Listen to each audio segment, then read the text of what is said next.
touch.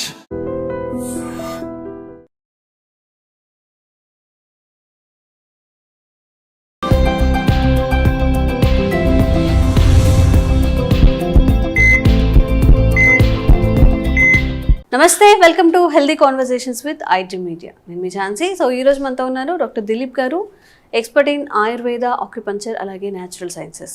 మరి bad cholesterol ఈ word ఎప్పుడైనా విన్నారా? మనం అన్ని టెస్టులు చేయించిన తర్వాత గుడ్ కొలెస్ట్రాల్, బ్యాడ్ కొలెస్ట్రాల్ అని చెప్పి కొన్ని మెజర్మెంట్స్ ఇస్తూ ఉంటారు వాళ్ళు, ఎంత పర్సంటేజ్ ఉంది అని చెప్పి. మరి బ్యాడ్ కొలెస్ట్రాల్ మన బాడీలో ఉన్నప్పుడు సమ్ బీపీ రిలేటెడ్ ఇష్యూస్ కూడా, మరి ఈ రెండింటికి ఏదైనా సంబంధం ఉందా? దీని గురించి మాట్లాడదాము. నమస్తే అండి. నమస్తే. సో బీపీ ఉన్న వాళ్ళకి బ్యాడ్ కొలెస్ట్రాల్ ఉంటుందా? బ్యాడ్ కొలెస్ట్రాల్ ఉన్న వాళ్ళకి బీపీ వస్తుందా? చాలా మందికి ఈ డౌట్ ఉంటుంది. అసలు బ్యాడ్ కొలెస్ట్రాల్ అంటే ఏంటి? ఏం తినడం వల్ల వస్తుంది? Good question. ఇప్పటి వరకు ఎవరు అడగలేదు ఇలాంటి క్వశ్చన్. ఓకే, అంటే బీపీకి కొలెస్ట్రాల్కి అసలు ఏంటి సంబంధం? కొంతమందికి బీపీ ఉంటుంది, కొలెస్ట్రాల్ ఉండదు. కొంతమందికి కొలెస్ట్రాల్ ఉండి బీపీ ఉండదు. రూట్ కాస్ ఏంది? మరి రూట్ కాస్ ఏం చెప్తుంది? కొలెస్ట్రాల్కి అయినా ట్యాబ్లెట్ వేసుకోవాలి, బీపీ ఉన్న ట్యాబ్లెట్ వేసుకోవాలి. రెండు ఉంటే రెండు ట్యాబ్లెట్లు వేసుకోవాలి. అంటే ఇప్పుడున్న మోడర్న్ సిస్టంలో అలాగే జరుగుతుంది. కానీ ఆయుర్వేదంలో అలా లేదు. బీపీ అనేది ఒక సిమ్టమ్ మాత్రమే. గత వీడియోలో నేను చాలాసార్లు చెప్పాను. నేను బీపీ అనేది ఒక ప్రాసెస్ పేరు, డిసీజ్ పేరు కాదు. నోట్ చేసి పెట్టుకోండి మైండ్లో. ఏంటి బీపీ అంటే? Blood pressure. హార్ట్ ఏం చేస్తుంది? అన్ని ఆర్గాన్స్కి, టిష్యూస్కి, సెల్స్కి బ్లడ్ని సప్లై చేయడం. లివర్ బాగాలేదు, హార్ట్ ఏం చేస్తుంది? లివర్కు కొంచెం బాగాలేదు కాబట్టి కొంచెం ఎక్కువ ఫోర్స్గా పంపిస్తుంది. బ్లడ్ని ఫోర్స్గా పంపిస్తుంది. ఆ ఫోర్స్ని బ్లడ్ ప్రెషర్, ప్రెషర్కి పంపించడం బ్లడ్ ప్రెషర్. బీపీ అంటే ఇంతే. కానీ కొలెస్ట్రాల్ డేంజర్. బీపీ కన్నా కొలెస్ట్రాలే డేంజర్. అంటే కొలెస్ట్రాల్ అంటే ఏంటి? హార్ట్కి వెళ్ళే దారిలో ఎక్కడైనా ఒక్కొక్క సెల్లు ఎక్కడైనా ఒక నర్వస్ సిస్టంలో, హార్ట్కి వెళ్ళే ఒక బ్లడ్ వెజిల్స్లో ఎక్కడైనా కొంచెం వీక్నెస్ ఉన్నప్పుడు ఏమవుతుందంటే ఒక్కొక్క సెల్లు ఒక దగ్గర జామ్ అవ్వడం వల్ల అక్కడ స్టోరేజ్ అనేది కొద్ది కొద్దిగా ఒక్కొక్క సెల్ అనేది అక్కడ బ్లడ్ సెల్ అనేది డెడ్ టిష్యూగా మారిపోతుంది అనమాట. ఆ లోపల ఒక్కొక్కటిగా, అంటే ఒక్క రోజులో జరిగే ప్రాసెస్ కాదు. 1 to 5 years వరకు మనం బాగా spicy food, oil food, junk food తిన్నప్పుడు జరిగే ప్రాసెస్ ఇది. అంటే బాడీలో జరుగుతుంది, అక్కడక్కడ మజిల్స్లో, టెండన్స్లో కూడా బ్లాకేజెస్ ఉంటాయి. కానీ హార్ట్కి వెళ్ళే దారిలో ప్యూర్ బ్లడ్ సప్లై జరిగే ప్రాసెస్లో ఎక్కడైనా కొలెస్ట్రాల్ ఏర్పడ్డప్పుడు అది హార్ట్ రిలేటెడ్గా ప్రాబ్లమ్, అంటే హార్ట్కి స్ట్రోక్ వచ్చే ప్రమాదం ఎక్కువ ఉంటుందని చెప్పేసి భయపడతారు. దానికి ఏం చేస్తారు? ప్రధానంగా ఒక నర్వస్ సిస్టమ్, ఒక ఎగ్జాంపుల్గా చెప్తాను. ఒక పైప్లో వాటర్ని పంప్ చేయడం ఎలా ఉంటుంది, ప్లస్ ఆయిల్ని పంప్ చేయడం ఎలా ఉంటుంది. ఒక 3 HP మోటార్ని కింద ఉన్న వాటర్ని పైన ఒక 5 floors ఎక్కియాలంటే 3 HP మోటార్ సరిపోతుంది. అదే కింద ఉన్న ఒక ఆయిల్ ట్యాంక్ని, ఒక ఆయిల్ని కనుక పైకి పంపించాలంటే 10 HP మోటార్ కావాలి. అంటే ఆ మోటార్ కెపాసిటీ కూడా కావాలి. ఎందుకంటే అక్కడ ఆయిల్ ఉంది, థిక్గా ఉంది కాబట్టి అక్కడ ఎయిర్ ఫోర్స్ అనేది చాలా ఎక్కువ కావాలి. అదే వాటర్ అనుకోండి, లైట్ వెయిట్ ఉంటుంది, ఈజీగా ప్రాసెస్ అనమాట. అంటే 3 HP మోటార్కి సరిపోతుంది అనమాట. కాబట్టి మన హార్ట్ కూడా అదే పనిచేస్తుందండి. ఎక్కడైనా కొలెస్ట్రాల్ కన్నా జామ్ అయింది అని అంటే ఖచ్చితంగా దాన్ని మెల్ట్ చేసుకునే దానికి ఆయుర్వేదంలో మంచి రెమెడీస్ ఉంటాయి. కానీ ఈ ఎందుకు వస్తుంది కొలెస్ట్రాల్, అసలు ఎందుకు వస్తుంది? అసలు ప్రధానమైన అందరికీ ఫస్ట్ వచ్చే డౌట్ అదే కదా. ప్రాబ్లం ఎక్కడ వస్తుంది అని అంటే 1 to 5 years, 1 to 10 years వరకు జంక్ ఫుడ్ తిన్నా, ఆయిల్ ఫుడ్ తిన్నా, అంటే కొన్ని ఎక్కువ స్పైసీ ఫుడ్, నాన్ వెజ్ ఎక్కువ తినడం, దాంట్లో స్పైసీస్ అంటే కెమికల్స్ ఫుడ్. ఈ కెమికల్స్ అంతా కూడా మోషన్లో కొంత పోయి కొంత బాడీలో ఉండడం వల్ల నాన్ వెజ్ తినే వాళ్ళని చూస్తే కొంతమంది ఒబేస్గా ఉంటారు, స్లిమ్గా, చాలా తక్కువ మంది కొంచెం ఒబేస్గా ఉంటారు. ఒబేస్గా ఉండడమే ఒక్కటే కాకుండా సన్నగా ఉండే వాళ్ళకు కొలెస్ట్రాల్ ఉంటుంది. నాకేంటంటే అసలు చాలా ఫిట్గా ఉంటాను, నేను చాలా బాగుంటాను, కానీ కొలెస్ట్రాల్ ఉన్నాయని అంటారు కొంతమంది. రీజన్ ఏంటంటే బాడీ నర్వస్ సిస్టమ్ వేరు, ఇంటర్నల్ నర్వస్ సిస్టమ్, రేడియల్ ఆర్టరీలో ఉండే నర్వస్ సిస్టమ్ వేరు.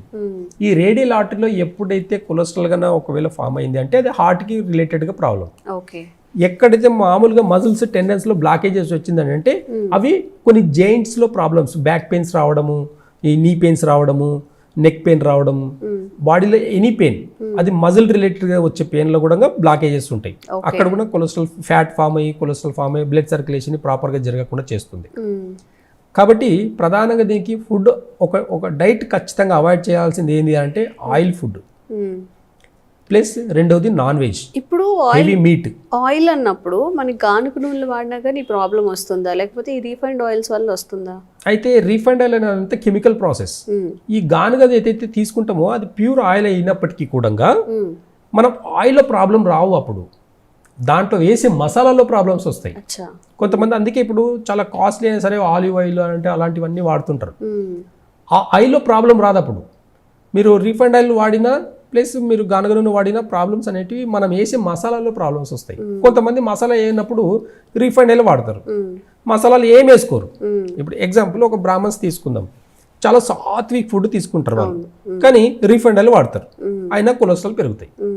కొంతమంది హై ఎడ్యుకేటెడ్, కొంతమంది నాలెడ్జ్ ఉండే వాళ్ళు ఏం చేస్తారు, అరే రీఫైండ్ ఆయిల్ మంచిది కాదు, గానుగ నూనె వాడు, గానుగ నూనె వేసుకొని మసాలాలు వేసుకుంటారు. ఏదో ఒక తప్పు మాత్రం ఖచ్చితంగా చేయడం వల్ల వచ్చే ప్రాబ్లమ్స్ ఇవన్నీ. కాబట్టి రెండు కూడా చాలా కాన్షియస్గా మనము ఒక డైట్ని ప్లాన్ చేసుకుంటే ఎలాంటి ప్రాబ్లమ్స్ రావనేది నేచర్ చెప్తుంది. అంటే గానుగ నూనెతో పాటు మసాలాలు కూడా తగ్గించినప్పుడు ఆ బాడీ ఉండే ఫంక్షన్ కూడా, డైజెషన్ సిస్టమ్ కూడా చాలా ఫాస్ట్గా ఉంటుంది, ఈజీగా డైజెషన్. అంటే ఇప్పుడు ఈ మసాలాల గురించి మాట్లాడుకున్నట్లయితే మామూలుగా అల్లం వెల్లుల్లి, దాల్చిన చెక్క, మిరియాలు ఇవన్నీ ఇండివిడ్యువల్గా ఏదైనా డిసీజ్ ఉన్నప్పుడు క్వాంటిటీ రూపంలో తీసుకోండి, బెనిఫిట్ అవుతుంది అంటాము. దాన్ని మసాలాలు ఫ్రై చేసి దాంట్లో ఉన్న మంచి గుణాలన్నీ పోయిన తర్వాత ఆ స్పైసెస్ని తింటున్నాం, దానివల్ల మళ్ళీ కొలెస్ట్రాల్ లేకపోతే ఈ బ్యాడ్ థింగ్స్ జరుగుతున్నాయి, అంతే కదండి. అంటే ఒక ఇంగ్రీడియంట్ వల్ల వచ్చే బెనిఫిట్స్ అన్ని పోతున్నాయి, మనకి టేస్ట్ మాత్రం మిగులుతుంది అల్టిమేట్ గా. ఓకే, అంటే ఈ టేస్ట్ కి ఇంపార్టెన్సే కదా అందరు తినేది. అవును, అందుకే కదా చాలా మంది 90% డిసీజ్ రావడానికి రూట్ కాస్ ఏంటంటే టేస్టే. కాబట్టి ఒకప్పుడు చూడండి చికెన్ తినేవాళ్ళు ఎలా అంటే ఓన్లీ పెద్దగా మసాలాలు ఉండేవి కావు, జస్ట్ ఒక ఎనర్జీకి మంచిగా కుక్ చేసుకొని తినేది. ఇప్పుడు చాలా మట్టుకు చూస్తే మీరు కలర్ ఫుడ్ వేస్తున్నారు, ఫుడ్ కలర్ వేస్తున్నారు, అది ఎంత పాయిజన్ తెలుసా అండి. అది అసలు డైజెషనే అవ్వదు. క్రీమ్స్ వేస్తారు కొన్ని, అసలు డైజెషన్ అవ్వవు. అజినోమోటో సాల్ట్, అదైతే ఇంకా పాయిజన్. అంటే టేస్ట్ సాల్ట్ అంతే, టేస్ట్ కోసం వేసే సాల్ట్ లో మనం టేస్టే చూస్తున్నాం కదా, దానివల్ల వచ్చే ప్రమాదాన్ని మనం చూడట్లేదు. ఇప్పటికీ కొంతమందికి అవేర్నెస్ వచ్చేసి పింక్ సాల్ట్ వాడడం మొదలు పెట్టారు, కానీ లేకపోతే ఒకవేళ టేబుల్ సాల్ట్ కన్నా వైట్ సాల్ట్ కన్నా వాడే వాళ్ళు ఇంకా ఉంటే దయచేసి ఆపండి ఇప్పుడు. ఎందుకంటే దానివల్ల వచ్చే ప్రమాదాలని జస్ట్ ఒక 30 years ఫోకస్ చేసి చూడండి. 30 yearsలో ఏ డిసీజ్ వచ్చినాయి, ఎందుకు వచ్చినాయి అని దాంట్లో ప్రధానంగా తీసుకుంటే వైట్ సాల్టే. అయోడిన్ సాల్ట్ అని చెప్పేసి అయోడిన్ ప్రాబ్లమ్స్ వస్తాయని చెప్పేసి, మరి అంతకుముందు అయోడిన్ ప్రాబ్లమ్స్ లేవండి? నాకు అర్థం కాదు. 30-40 years బ్యాక్ అయోడిన్ ప్రాబ్లమ్స్ లేవా? అప్పుడు దొడ్డు మాత్రమే ఉండింది, మరి అప్పుడు ఎలాంటి ప్రాబ్లమ్స్ లేవు. ఎప్పుడైతే ఈ సన్నుప్పు వచ్చిందో అప్పటి నుంచి థైరాయిడ్స్ పెరిగినాయి, లెక్క చేసుకోండి మీరు. 30 years బ్యాక్ వెళ్ళండి, 30 years బ్యాక్ థైరాయిడ్స్కి ఎంతమంది ఉన్నాయి, ఈ 30 years తర్వాత ఎంతమందికి థైరాయిడ్స్ వచ్చాయని చూడండి. 30-40 years బ్యాక్ షుగర్ ఎంతమందికి ఉండింది, ఇప్పుడు షుగర్ లెవెల్ ఎంతమందికి ఉంది చూడండి ఒకసారి. అంటే మనం ఏం తింటున్నాం అనేది అవగాహన లేకుండా తింటున్నాం. చిన్న మార్పులే కదా, సాల్ట్ కదా, కల్లుపు బదులు సాల్ట్ రీప్లేస్ చేసాము, దానివల్ల మనకి 10 రూపాయల ప్యాకెటే. 10 రూపాయల ప్యాకెట్ వల్ల కూడా మనము చాలా తక్కువ కోసం తీసుకొని వేసుకుంటున్నాం, కానీ దానివల్ల వచ్చే ప్రాబ్లమ్స్ని మనము ఐడెంటిఫై చేయలేకపోతున్నాం. కాబట్టి బ్యాడ్ కొలెస్ట్రాల్కి సాల్ట్, మసాలాలు, ఆయిల్ ఇవి అన్నీ చాలా ప్రధానంగా అని చెప్పేసి చెప్తుంది. అయితే వీటన్నిటి నుంచి కూడా తగ్గించుకునే దానికి చాలా మంచి మంచి ఆప్షన్స్ ఉన్నాయి. ఇప్పుడు ఎగ్జాంపుల్గా ఆయిలే తీసుకుందాం. ఆయిల్ వచ్చేసి ఇప్పుడు మనము ఏదో రీఫైండ్ ఆయిల్ వాడుకున్నాము, ఆ రీఫైండ్ ఆయిల్తో పాటు ఒక కుకింగ్, నాన్ వెజ్ కుకింగ్ చేస్తున్నాము, దాంట్లో వంటామదం కూడా ఒక 2 స్పూన్లు వేసేసి వంట చేసుకోండి. ఆ వంటామదం యొక్క బెనిఫిట్ అసలు ఇప్పటి వరకు చాలా మందికి తెలియదండి. అందరికీ ఆముదం అనేది తెలుసు, కానీ వంటాముదం వేరు, ఆముదం వేరు అనేది అసలు చాలా మందికి తెలియదు. వంటాముదం అంటే మోషన్స్ అవుతాయి అంటారు కదా. మోషన్స్ ఇప్పుడు మనము అదే కదండి, కాన్షియస్ గా ఏం చేస్తున్నాం మనం, అసలు తినడం ఒక్కటే నేర్చుకున్నాం. ఫ్రీగా మోషన్ పోయేదాని గురించి ఎవరైనా ఆలోచన చేస్తున్నారా? చేయట్లేదు. మెయిన్ డిసీజ్ రావడానికి రూట్ కాస్ అదే అండి. ఎప్పుడైతే మనం తింటున్నామో, ఇప్పుడు ఎగ్జాంపుల్ ఒక 5 liters వాటర్ తాగేసి మూత్రం పోకుండా ఉంటే ఏమవుతుందండి? బ్లాడర్స్ దెబ్బతింటాయి. హెవీగా డైట్ తిన్నాము, ఫ్రీగా మోషన్కి వెళ్ళకపోతే ఏమవుతుంది? ఇంటెస్టిన్ మొత్తం బాడీ హీట్ ఎక్కిపోతుంది. బాడీ వన్స్ ఒక్కసారి హీట్ ఎక్కిందంటే నర్వస్ సిస్టమ్ దెబ్బతింటుంది, బ్రెయిన్కి ఎక్కువ ఆక్సిజన్ వెళ్ళిపోయి బ్రెయిన్లో బ్లడ్ అనేది ఇట్లా రక్తనాళాలు ఇట్లా చిట్లిపోతాయండి. అసలు బాగా అబ్జర్వ్ చేస్తే బాడీ ఓవర్ హీట్ ఉండే వాళ్ళకి మాత్రమే బ్రెయిన్ ఇష్యూస్ వచ్చే వాళ్ళకి ఎక్కువ అవకాశాలు ఉంటాయండి. చాలా మందికి తెలియదు ఇది. కాబట్టి కొలెస్ట్రాల్కి ఇప్పుడు ఫామ్ అవుతుంది అంటే బాడీ హీట్ అయినట్టే. అక్కడ బాడీ హీట్ ఎక్కేసి సెల్స్ అనేటివి చచ్చిపోతాయి. అక్కడ కొన్ని రక్తనాళాలు అనేవి చనిపోతాయి. ఆ చనిపోవడం వల్లనే అవన్నీ ఒక దగ్గర స్టోర్ అవ్వడం వల్ల దాన్ని కొలెస్ట్రాల్ అంటాం. ఓకే. కాబట్టి వంటాంశంని వాడకంలో తీసుకురండి. మళ్ళీ మీరు ఎంత కెమికల్ ఫుడ్ తిన్నా దాంట్లో కొంచెం, అంటే ఇప్పుడు తిన్నాం, ఒక బయటికి వెళ్ళేసి ఒక బిర్యానీ తిన్నాం అనుకోండి, మంచి నాన్ వెజ్ ఏదైనా తిన్నాం, వెజిటేరియన్ ఏదో మసాలా ఫుడ్ తిన్నాం, ఇంకేదో ఆయిల్ ఫుడ్ తిన్నాం, ఫ్రై తిన్నాం, ఇంటికి వెళ్ళేసి జస్ట్ వంటాంశం ఒక స్పూన్ ఒక గ్లాస్ వామ్ వాటర్ కలుపుకొని తాగి పడుకోండి. నైట్ మార్నింగ్ తిన్నారు, ఆఫ్టర్నూన్ తిన్నారు, నైట్ ఈవినింగ్ తిన్నారు. ఇవన్నీ ఫుడ్ ఏది తిన్నా, డే అంతా ఏది తిన్నా, నైట్ వచ్చేసి ఒక ఆమ్దం ఒక గ్లాస్ వాటర్ వేసుకొని తాగి చూడండి. మోషన్స్ అవ్వాలి. మరి తినేది ఒక్కటే కదా, ఆలోచన చేయకూడదు. మోషన్కి వెళ్ళేది కూడా ఆలోచన చేయాలి కదా. ఫ్రీగా మోషన్ అవ్వడం కూడా అలవాటు కావాలి కదా. అది అవ్వకపోవడం వల్లనే బాడీలో చాలా మట్టుకు ఫ్యాట్ డిపాజిట్స్ అయిపోయి ప్రాబ్లమ్స్ ఎక్కువ అవుతున్నాయి. కాబట్టి ప్రధానంగా ఈ కారణాలకు, అంటే ఈ కొలెస్ట్రాల్కి, బీపీ ఉన్నా లేకపోతే కొలెస్ట్రాల్ ఉన్నా రెండు ఒకేలాగా ట్రీట్ చేస్తుంది. ఈ రెండింటికి మెయిన్ ప్రధానంగా ఇంటర్నల్ ఆర్గన్స్ కూడా లివర్ దెబ్బతీయడం జరుగుతుంది. కాబట్టి లివర్ కి కొన్ని ఆయుర్వేదాల మంచి మెడిసిన్స్ ఉన్నాయి. అలాంటి మెడిసిన్స్ ఇవ్వడం వల్ల లివర్ అనేది బ్యాలెన్స్ అయ్యడం కాకుండా డైజెషన్ సిస్టమ్ ని కూడా ఇంప్రూవ్ చేసుకుంటుంది. ఎంత హెవీ డైట్ తిన్నా సరే డైజెషన్ సిస్టమ్ ని ఇంప్రూవ్ చేసుకోవాలి. కాబట్టి కొన్ని ఆయుర్వేద మెడిసిన్స్ వల్ల ఈ కొలెస్ట్రాల్ ని కూడా పర్మనెంట్ గా తగ్గించుకునే అవకాశాలు ఉన్నాయన్నమాట. ఓకే. సో మీ ఆహారపు అలవాట్లు మార్చుకొని కాస్త మసాలాలు తగ్గించేసి, నూనెలు తగ్గించేసి కొంచెం సాత్వికంగా తినడానికి ట్రై చేయండి. ఎందుకంటే ఇప్పుడు బాగానే ఉంటుంది. సార్ చెప్పినట్టు 1 yearలోనూ 1 monthలోనూ వచ్చేది కాదు.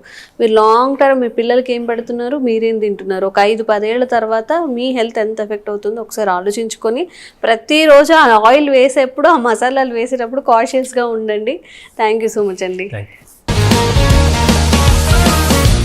Sir, one life lesson what medicine has taught you. Whatever you can do without expecting.